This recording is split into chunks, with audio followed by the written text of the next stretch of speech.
বিপ্লব কুমারের বাড়ি যাইতে হবে, তার অবস্থা তো খারাপ একদম, মুখ বলতে কিছু নেই। যাই বিপ্লব কুমারের বাড়ি ঘুরে আসি, দাঁড়া পুরাইতে হবে।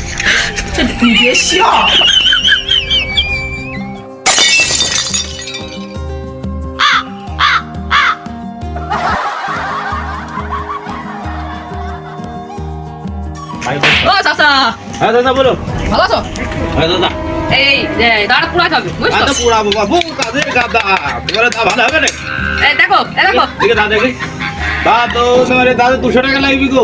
200? হ্যাঁ মেলা টাকা হয়ে যাচ্ছে না? 200 টাকা লাগবে, না হলে দাদা টাকা না পাইবে না। দাদা চাচা কোন দাম এই চাই গ্রামে তুমি একটা কামার, তুমি যদি এমন দাম বলতে হবে? দাদা কি করবে, খালি সব জিনিসের দাম বেশি কইলাম, হয়তো বোঝো না তুমি। এই খালি তুমি 150 টাকা নাও চাচা। এটা লস হয়ে যাবে, যাই হোক তো কাল কাজ হবে। কালকে আজ হবে না? এই তো কাজে দিয়ে দিলাম, এটা তোমার দাদা ফেল দিলাম, আজকে আর হবে না বুঝছো বাবু, এটা ফেল দিলাম।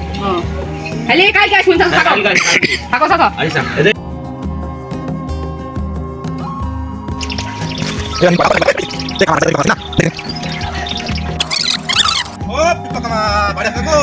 কাজ করে তুমি একটা ভাঙা হাইটু আরে ভালো হাইটু আর ভাঙা ভালো দা তুমি কিভাবে ভাঙি ফেলে দেখো দিনে আমি টাকা না কাটি দিতে আসবো না।